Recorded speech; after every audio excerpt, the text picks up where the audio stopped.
నా పేరు జాల సేదులు, మాది నల్గొండ జిల్లా. రైతవాణి ఛానల్ వారు రంజాన్ పండుగ సందర్భంగా నిర్వహిస్తున్న అంతిమ దైవ గ్రంథం ఖురాన్లోని వజ్రవాక్యాలను భాగంగా నాకు ఇవ్వబడిన వాక్యం 25వ సూర 6వ ఆయత్. ఓ ప్రవక్త, వారికి చెప్పు, భూమి ఆకాశంలో రహస్యాలన్నింటినీ ఎరిగినవాడు దీనిని ఖురాన్ను అవతరింపజేశాడు. ఆయన అమితంగా క్షమించేవాడు, అపారంగా కనికరించేవాడు. ఈ వాక్యం చివరిలో క్షమించేవాడు, కనికరించేవాడు అని 2 పదములు గారు. ఇవి 2 దాదాపు ఒకే అర్థం ఇచ్చుచున్నను కొద్దిపాటి తేడా గలని చెప్పవచ్చు. కనికరించేవాడు సహాయం చేయగలడు, క్షమించేవాడు ఉన్న తప్పును లేదా పాపమును లేకుండా చేయగలడు. కనికరించేవాడు సహాయం చేయగా, క్షమించేవాడు మనిషికున్న తప్పును లేదా పాపమును లేకుండా చేయును.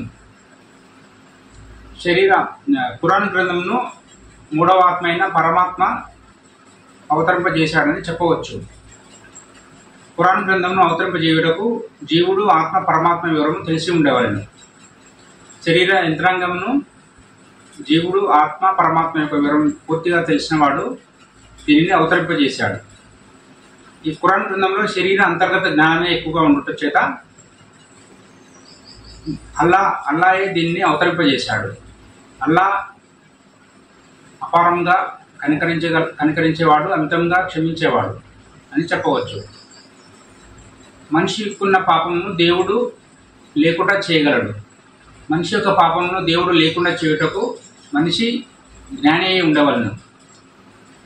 మనిషి జ్ఞానిగా మారుటకు దేవుడు మనిషి పైన కనికరం చూపి కొంతవరకు దేవుని జ్ఞానం తెలియజేసును. మనిషి జ్ఞానిగా మారటం వలన తనకున్న పాపము లేకుండా పోవును.